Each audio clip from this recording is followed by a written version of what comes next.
This wilderness doesn't exist for me. A jungle is not a wilderness. It is just something that doesn't need to be tamed, and we shouldn't try to tame it. But here there's something like a beast inside, something more existential. It's not just a forest or a ruined house. It's something climate, an all-pervading climate of something not going right. We talk about a beast, yeah, maybe there's something in this here. But jungle is not a beast, and the city is not a beast. Man is the beast? No, don't get philosophical. Is there such a thing like life after We're death? expecting a hurricane, so we should start the shoot. Okay, let's go for it. Yeah, okay. So we'll relentlessly push forward no matter what and do the entire thing. Yeah. Is Eric ready? Hey, Eric. Eric, are you ready for the ritual? Eric, we need you. Eric. We have the rest of the passerbys here.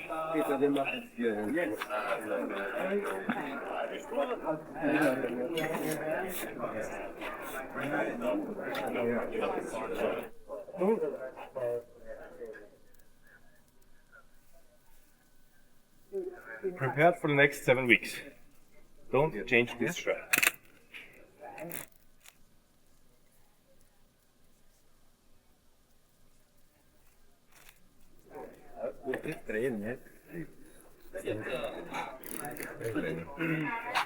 That protects me against the evil of the universe. I hate the first day of shooting. I had an immediate feeling that there was a dark, very dark film out there, a real new form of film noir.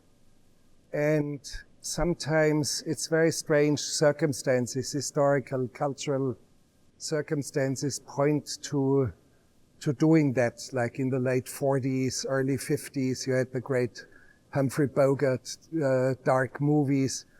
And in a way, when you look around, when you look at America at this time, in a way it felt right. Do the darkest possible film imaginable. 3, 6, 7, 8, 2. Background. Camera. 6, 7, 8, 3.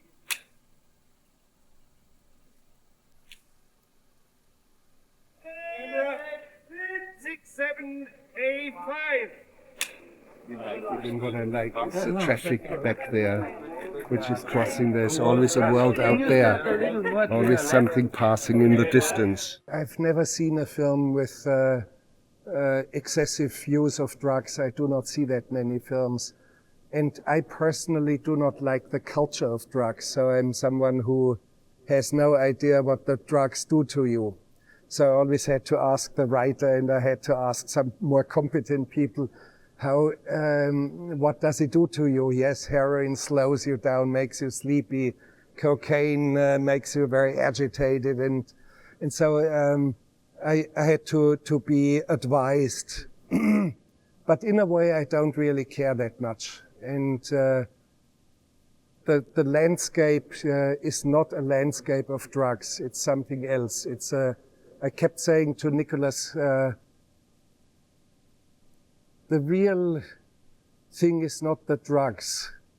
It's not that the drugs make you bad. Yes, in a way, yes. But the very point for me is that there's also such a thing as a bliss of evil. And we are shooting a scene tonight on our last day of shooting where there is clearly this kind of bliss of being bad. He enjoys it tremendously, even puts on a very special suit. And I named it the opera suit. You are going out to an opera event, to an operatic event, played like an opera.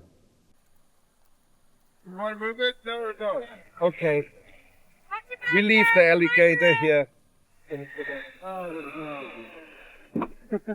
Wonderful, huh? You think it's bad now? Wait till about noon. Yeah, give him an hour out in the sun. Yay! You can't wait. Where you want me, guys? So, Stacy, you should go ahead and take off. Ooh! Watch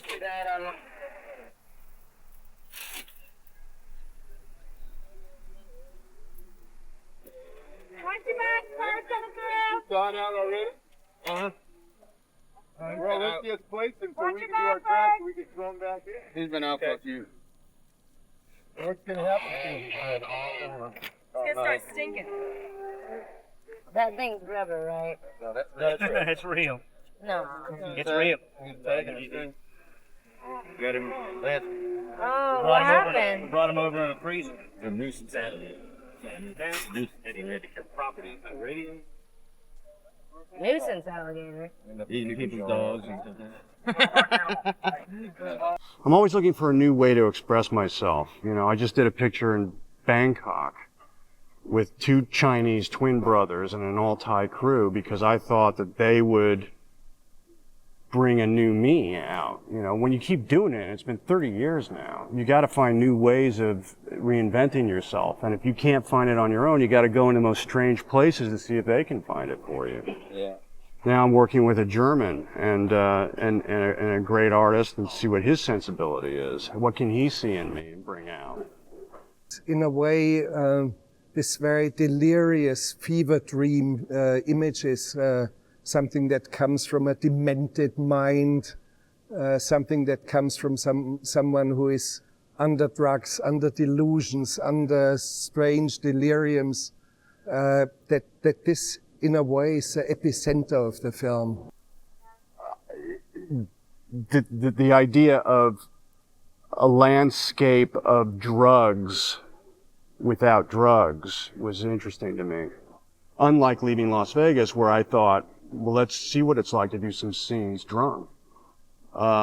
This time I wanted to do it dry because I thought I could tap into that energy, that imagination, the history or the memories that are filtered through the imagination are what create the impressionistic landscape.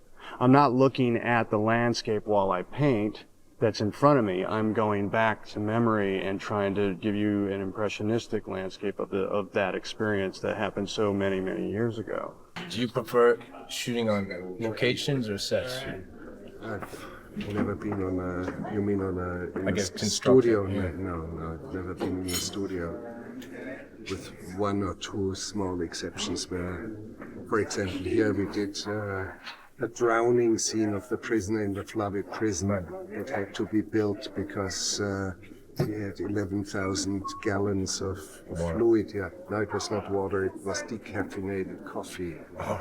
Because we tried to get some dark paint for the water, and they found out that the paint was kind of toxic, and then they decided, they made some tests with coffee, and then they decided you can't take coffee because for hours the prisoner for rehearsals and would be in this coffee, and the skin absorbs it. Yeah. So we had 2,400 jars of decaffeinated coffee tossed into it.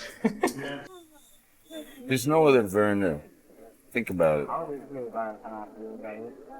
Werner, what? Smith? No. Werner Herzog. There's nothing to equal the depravity of my mind except Katrina. But Katrina is like a small tempest in a teapot compared to my inner monologue. No, Val Kilmer, do not underrate the man. Of course, he's unruly and he's joking around and goofs around, but the moment the slate is done, the moment I do the slate, he steps into frame and is exactly right there. You know, Val is somebody that I've admired for a long time, and we used to correspond. Like, I didn't know him very well, but I'd seen him in Tombstone and The Doors, and he's always good, and it's inspiring to see another actor have that kind of gift and use it to excellent effect. And so being able to work with him on this was, it definitely he has a great sense of humor. He's off the wall. He's kind of, sometimes Val's like static electricity and you don't know what's going to happen. And I like that kind of unpredictability, that, the snow is there. But he's also formidable, so that when you have that level, you want to work hard. You want to both stay in the frame together and spar a little bit and hopefully improve each other's game. Let you out of here? Dude, I got you busted for possession of marijuana. And you on parole. Look at my left foot. Look at it. About that. How's gonna go when you're crazy like that? I don't even take me seriously, though. Let you out of here? I got you for possession and you on parole. I want you to say something I don't know. I don't want you to say that you don't know. But I don't know, man. Wait. Don't overdo it. It's more quiet. You have been here for 2 hours already, so it's like he knows that you know something. Okay, gotcha. And so it has to be more subdued. Straight up from one time way over real. Gotcha. He's setting the Guantanamo rules, but you're kind of more subdued. Gotcha. Let it get out of hand. I was just being entertaining for the behind the scenes. Okay, yeah. You can't stop a ham bone from smelling, Werner. You know that. I see what you mean. But I shall put the brakes on. Okay. Getting it all out now. I want you to say something I haven't heard you say. I don't want you to say you don't know. I don't know, man.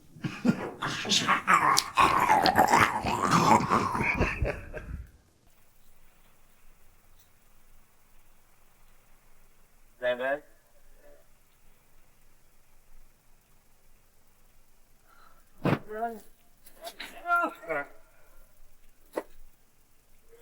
George, give me one of those.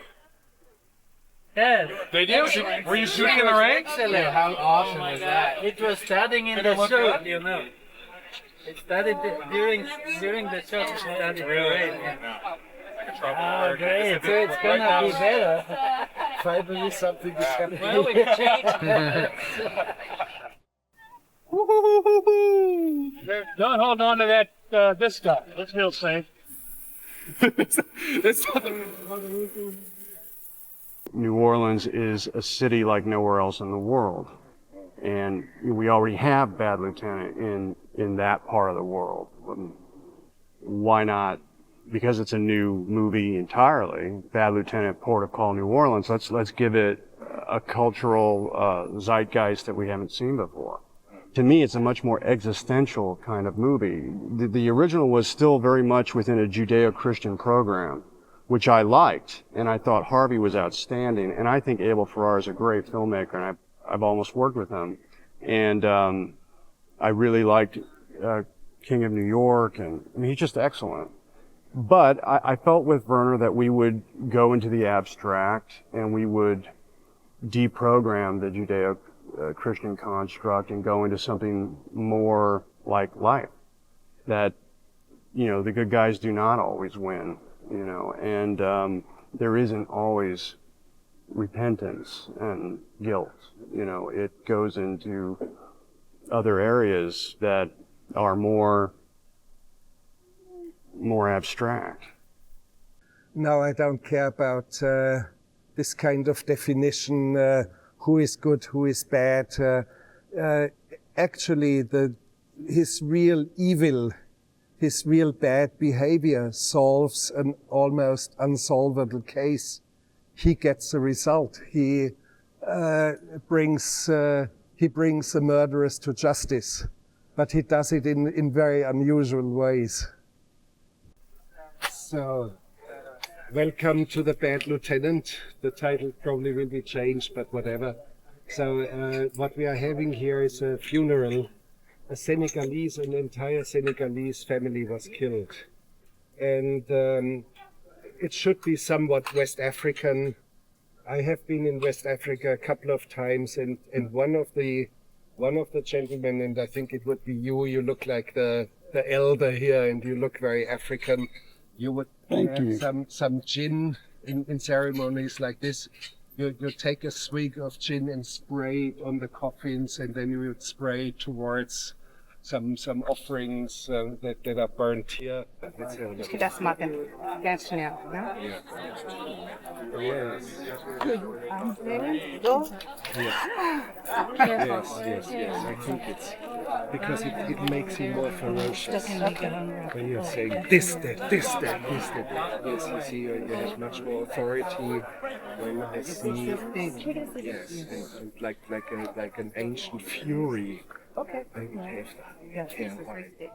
This is wichtig. In his other pictures, I had seen the connection with the cosmos, and I wanted to go there. I didn't want it to just be a straight-up cop movie. I want to go into the other energies that are around us that are invisible.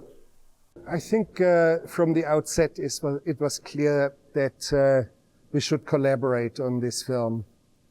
And as far as I understand, Nicolas would only sign his contract if I signed up as director.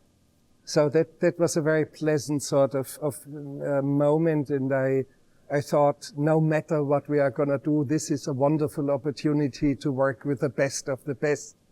So, and it has been very, very rewarding, and we have been very, very intense. It's a mutual agitation of mind.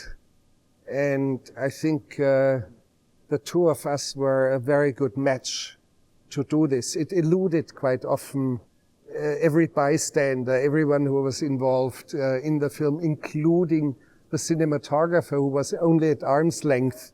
Sometimes he would not know exactly what was going on. And sometimes there were some moments where I was so surprised that I laughed out loud. Sometimes I do it when I expect it, and I gag myself with a handkerchief, and I become purple in my face, and I hold on, and I do not explode. But there was one incident where it's in the sound, and I ruined the sound because I laughed out loud into the end of a scene, which we had to repeat because of me. My name is Michael. I'm the first assistant director, and this is Werner, Herzog, art director. I have not.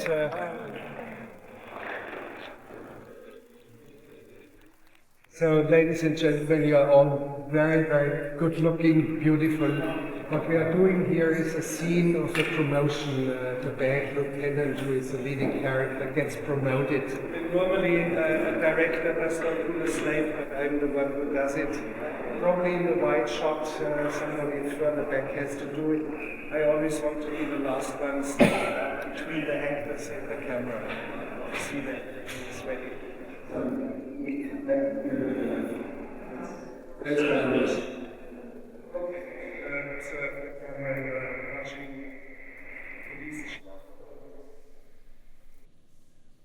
Werner got I know. bitten. Look at this. You, come with me. The bows are really bit hard. Do you have any iguana serum with you?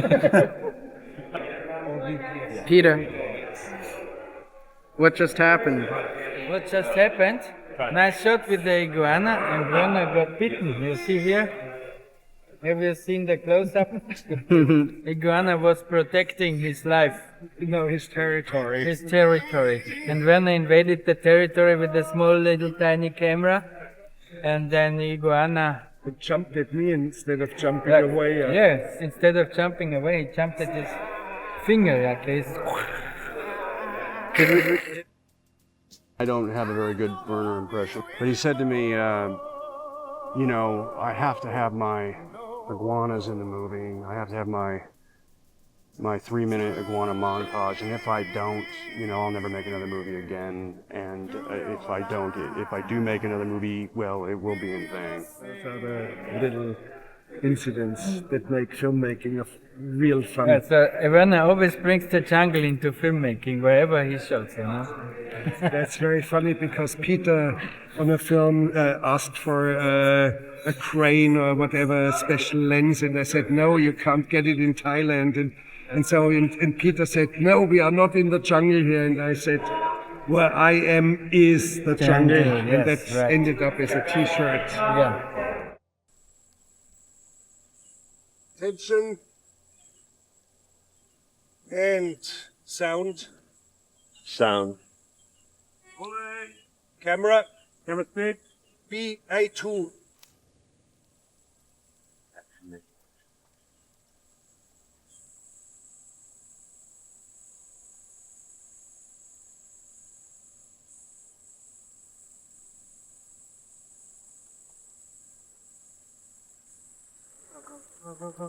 We're checking gates.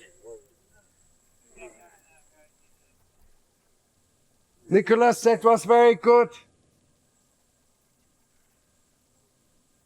Okay. It's just after 8 in the morning. It starts sweating already. There was a lot of fear to do yet another movie in New Orleans. I've made 4 pictures here. This is my 5th. And I was afraid to come back and do another movie. And when I'm afraid to do something, I know I have to do it because I have to face the fear and get over it and work through it. And so those were the main reasons. I want to set the cultural climate of what we are doing. And I always said we'll work like surgeons. There will be never any loud word on my set. There's work in whispers, completely and utterly focused, like in open heart surgery. And it is strange, but for me not a coincidence that this focus, this absolute focus and absolute concentration and professionality translates into the quality of the film. It's very mysterious, but it does. Not even midday and we have finished our day, but I'm doing one shot more and then I organize a scene which is not planned and we do it completely invented. A walkthrough through the house and I'll do it after lunch. Now I have the actors here at 8 and I shoot 8:15. Right. Go tell this camera how we are working. We're working so efficiently, like clockwork, like a Swiss army watch. A Bavarian watch. Paul, so this is our last day shooting on this location, Correct. and the sun is rapidly falling, Correct. and that's why there's all this mayhem. There's no mayhem. No mayhem? There's no mayhem, buddy. There's no panic. The timing is perfect. We got an hour and a half before it gets completely dark. Shoot this one scene at daylight, at sunset. Go into dark, shoot night scenes right on time. Sometimes I shot scenes first take without rehearsal. And then we immediately see the mistakes. And I immediately start to eliminate. Second, third take are still somehow full of mistakes. But then all of a sudden the third, fourth take is very, very good. And I normally do not shoot more than, let's say, 5, 6 times. If after, let's say, 6 times repeating a scene doesn't have any rhythm, a scene doesn't have anything forceful, anything that jumps at you as a spectator, then there's something wrong with the scene, either with the dialogue or with the acting or with how I direct it or with God knows. And I immediately start to rearrange things. Hey, man, I'm John Travolta on you bitches. Look. Oh! No, this isn't the problem. I want to know where the crack pipes are. Really? Let me see what you got. Let me see what you're working with. Let's see how realistic we're going. Well, we're going all the way. Oh, shit. They're right here. What's going to be in the crack pipes? That's what I know. We're putting rocks in there, man. No, thank you. Why not? You got a problem with that? Yeah? Oh, okay, yeah. Yeah. You guys got some real crack pipes going on. Oh, yeah. And this will be the part Probably that that we'll one. put on top. Oh, does that weed? Well, to just give it smoke on top of the rock. It'll go below. It'll go below the rock. You know, I got some. Oh, my God. It'll go below the rock. Do And you then we see put this in, and then when you light it, this will burn Oh, and that's give it the burning. smoke. Okay. Wow. Wow. That's a big piece of crack. I think it was, I don't know exactly the dialogue, but it was in Tootsie, I think, or Bill Murray had a great character in that where he said, someone said the movie was great. I'm paraphrasing now. He was playing a film director or a play director or something. It's been a long time, but something like, somebody said to me that the movie was great. I don't want to hear that. I don't want to hear the movie was great. I want people to go look at the movie and say to themselves, what the was that? And in a way, that's right, because I want people to think that way, because I want them to go and try to look at it again. And it's always better when a movie raises more questions than answers. Images in cinema have to try to at least capture the status quo of our civilization. And much of what we see is limping behind. And I find it very disquieting. It's a very disturbing thing to see this, because evolution of culture and evolution of technology and many other fields is going at such a breakneck pace. It's head over heels, and we do not really catch up culturally. And in a way, I think movies should do that, or should try that, and create some deeper insights that are a little bit beyond what we normally see on television, for example. So you don't want to look out at the expanse? No, this everybody wants. We don't like what everybody wants.